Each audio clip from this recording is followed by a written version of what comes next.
Hello everyone, ito naman si Melinesh, ka ng Marites. Of course, pag ganitong intriga, ay tayo mabilis. Ayan, panoorin natin ang Pinay versus Indiana. Panoorin natin guys You are really fat. Oh, napik ko ng Pinay.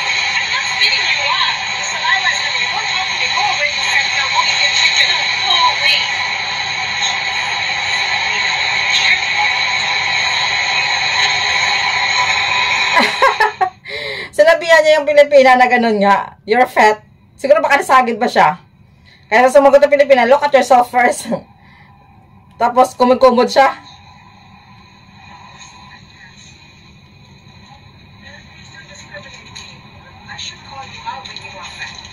Ay, siya ko. Get lost.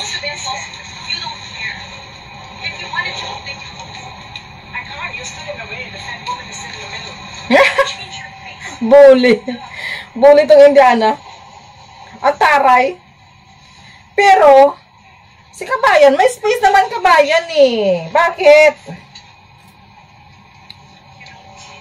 Maybe you don't have your wanted to buy chocolate chicken or That's why I don't work here as a domestic helper like most of you. Excuse me, I'm not a domestic helper. I said like most of you. Do you understand English? I said like most of you. I didn't say Yan.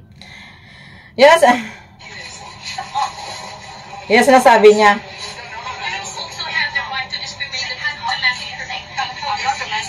I'm saying most of them here are DH and then that's the truth. The fact is you're fat. The fact is most Filipinos here are domestic helpers. And is there anything wrong with Filipinos being domestic helpers here? We have a lot of Filipinos here. It's the truth. There's nothing wrong with that, but it's the truth. Really? Yeah. Most of them are here as DH. And at least you're doing a proper job. That's a Yeah. So why do you need to bring being a domestic helper here? Because she can't understand my question. I said that most people here from the Philippines are here. No, the thing is, you keep on talking shit about Filipinos. Not every Filipino is like. A lot of Filipinos here are educated. Look at the newspaper article in the South China Morning Post. The immigration officer in Hong Kong at the airport asked the Filipino who came in, "Are you a prostitute or a domestic helper?" Everybody knows that. Okay. Then, so you're pretending if we're not. so what is that? You're saying that you're not discriminating Filipinos, but what are you saying? Talk to the newspaper. They're already saying that. No, It doesn't bother me. I'm not a Oh, really? You are the one who keeps bringing shit about like Filipinos. That's you. Now you've got 2 spaces for your fat dog. Now shut up. You shut up. I have a bloody fat chicken, some Nagmarites na siya sa kakausap niya. This is the truth. I'm not even making up lies. There's nothing wrong with being fat, and there's nothing wrong with being the best helper. Being fat, you're taking up someone's space, then there is an issue. With being a domestic helper, there isn't any issue. And I don't know why these people are talking. We don't come here and throw ourselves at white men like most of these Filipinos do. We earn our own money. We make our own way in life. We're not like that. We're not domestic helpers. We are not prostitutes. We don't hang around one child like that. We're all here, born here, educated here, studied here. So you are saying that I'm not a resident here? She carries on. 99% of them are not even resident here. 95% of them are domestic helpers. Inukuhanan ko siya ng post ko mamaya. Tell the truth. She lie. Why am I going to lie and say most of them are US residents? Kanina pa lang, te. Kanina pa yun. Kanina pa eh. Tingnan mo yung face ko, te. Ang bastos. Kanina pa. No, I'm gonna talk to mom. I'm gonna talk to mom. Yeah. Your face was Te, kakausapin ko siya, mama, nakausapin yung abogado. Hayaan mo na lang siya, kinukuhanan ko siya. May kaibigan tayong abogado. There's a lot of children here, though. Halata naman kasi ng uneducated people. Educated. Yun na nga, The thing is, so bad kung wala PhD ko, di ba? Kaya sila nga, ang tingin sa kanila dito. Immigrant na tingin sa kanila dito. Well,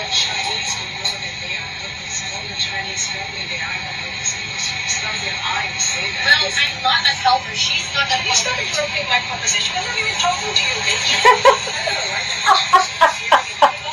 Ay, problema sa mundo, eh. Nakaka-stress. Salayo na ako eh. High blood ka din.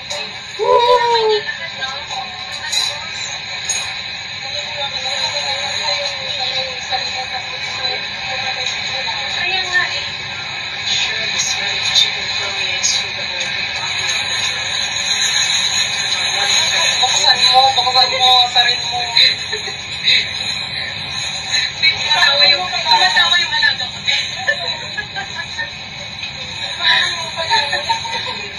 Na, good idea.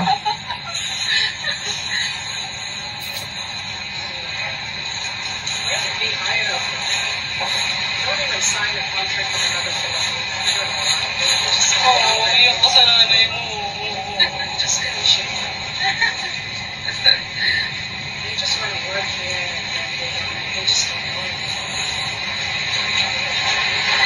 Hi. Nakita nyo na napanood nyo na yung nangyari.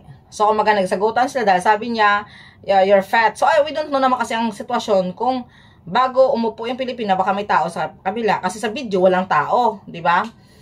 So, I don't know din, kasi yun ang nakita ko lang video, kung nag-sorry bang Pilipinas sa kanya or hindi. We don't know.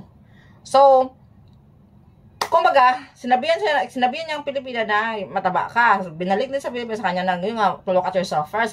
Nagkasagutan na sila. And ito nga, siguro ang laway ng kapwa natin, nag-aalit ng Indiana, ganyan-ganyan. Alam mo mga laway kasi sensitive yun sila. Kahit mga Chekwa, sensitive yun sila. So, nagsasagutan sila. Pero ako natatawa talaga ako sa sagutan nila ba? Kasi pareho silang may mali. Pareho silang may problema din. So dumating na talaga sa point na talagang natatawa lang ako sa pagkataray talaga ng Indiana. Kasi ganyan talaga mga Indiana. Tarayan talaga sila guys. Sa pagkataray. Pero baho man nila ilok. Pero hindi man tanan. So, grabe no? Mapikon ka talaga. Pero ako yung pinanood kong video, hindi ako napipikon guys. Natatawa talaga ako. Kasi, yun na ang mga sinasabi din ng kapwa natin na pinagtanggol niya. Hindi ako domestic helper dito. Parang, ang paglabas din yun, parang ikikinahiya mo din ang domestic helper. Para sa akin din, no. Sabi niya, hindi ako domestic helper dito. Ako ay residente. O lumabas ng pagkayabang ng ating kapwa, Pilipina. Well, tapos sinasabi pa nila doon, shortcut lang sa aking reaction na halata daw yung Indiana na hindi daw edukada. Eh, pareho lang naman kayo eh. No? Pareho lang naman kasi pumatol kayo. Alam mo, hindi pala edukada, pumatol. Hindi pareho kayo, hindi kayo edukada.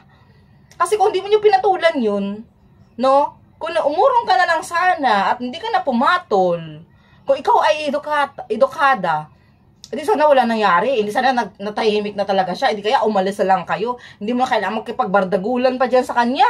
Na alam mo palang mal-edukada siya. O, diba? So, yun ang mali. Tapos, ito talagang problema sa ating mga kapwa din na sasabihin na, hayaan mo lang kukuha ko siya ng video. Kasi ganyan-ganyan. Sabihin ko kay mami na para may kilala tayong abogado. Yun na naman tayo eh. Doon na naman tayo eh. sa may kilala tayo eh. Dalawa kayo, isa lang, hindi nyo kinaya. Paano siya sagutin? O, diba? Ang ginawa niya sa inyo ay dinedma niya kayo, karoon siya ng kausap niya para iparinig sa inyo, di lalo kayo nabisit. Pero ang mali sa inyo, kasi pinatulan nyo, kaya lalo kayo nabibisit na dapat, hindi nyo na pinatulan yun. No?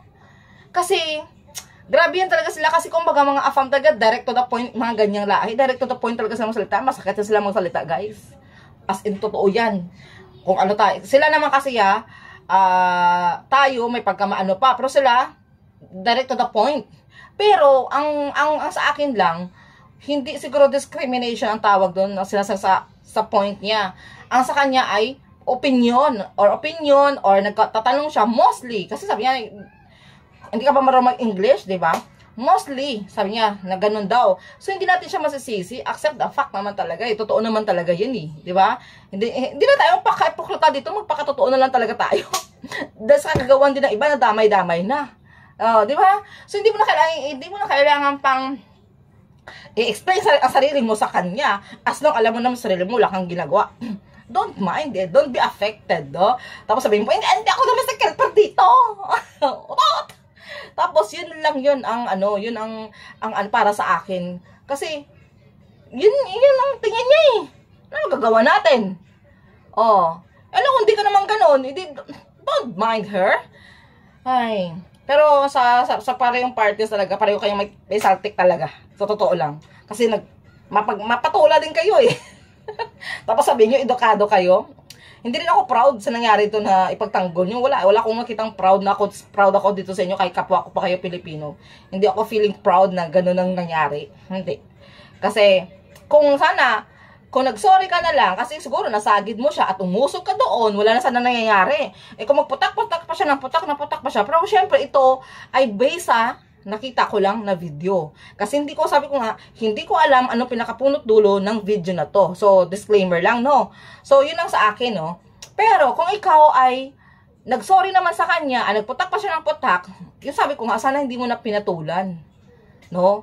Kasi kung papatol, mga ganyan talaga sila, yung mapagpatulan sila guys, ikaw lang masasaktan. Lalo na kung pikon ka. Kita mo pagkataray niya. Taray talaga yun sila, sa pagkataray. Pero pagkataray nila, hindi sila yung salitalingan sila. Tayo kasi para high blood na tayo eh, no?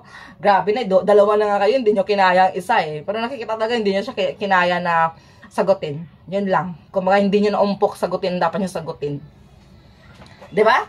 So, kita mo, kayo pa rin kayo pa rin na high blood. Kaya next time, may mga ganyang senaryo talaga. Kasi may mga tao talagang sensitibo. Just like may na-experience ko yung kagabi sa MTR. Actually, hindi naman siya nasagid kasi may bag akong dala. Hindi naman siya nasagid siya siguro ng konti yung legs niya. Pero may gap pa naman ng konti. Siguro dahil sa malikot ako, dahil may alaga ako kasama, nasagid ko yung niya. Pero sinabi na ako ng check ko na ganun daw na sabi ko, ay sorry. Yan lang. Sorry lang ako, ganun lang. Kasi may mga tao talagang kunting ang arte ba? So, nasa public tayo. Kung nasagid mo, di sorry. Tapos na. Hindi mo kailangan makipagbardagulan pa. No? O di nga nung nangyayari. Tapos, pagyabang nyo pa na hindi kayo domestic helper dito, kayo ay residente, may kilala kayong abogado, bla bla, etc. Para abogado na. Tapos, pinost mo pa. So, sa tingin mo, na pinost mo yung mukha niya na hindi mo tinakpan ang mukha niya, ano mangyayari? Ibabalik din niya sa'yo. Sana hindi mo sana ka nag-post ka naman lang, sana yung tinakpan mo na ang mukha niya, na alam mo naman dito sa Hong Kong, ay masyadong sensitibo pagdating sa mga ganyang privacy na tinatawag. So, kaya siguro, one day, pag nag-trending yan, I don't know kung parang trending to baka babalikan ka din niya. Ay, mindset ba? So, yun lang guys, no? Kaya ako, mga ganitong senaryo talaga, tinatakpan ko lang talaga yung mukha kasi mahirap na, diba? So, ito ay para ipinakita ko lang sa inyo ngayon talagang nangyari. So, yan lang guys, no? Next time, lalo na kapag sa public tayo, kalma lang, no? Kalma lang. Hindi mo kailangan makipag-away, hindi mo kailangan makipagbardagulan, hindi mo kailangan pagtanggol, or pera na lang talaga, sobra-sobra na, ha? Pero mga maliit na bagay, hindi mo kailangan patulan yan. Diyos ko, no? Yun lang. And thank you. Bye.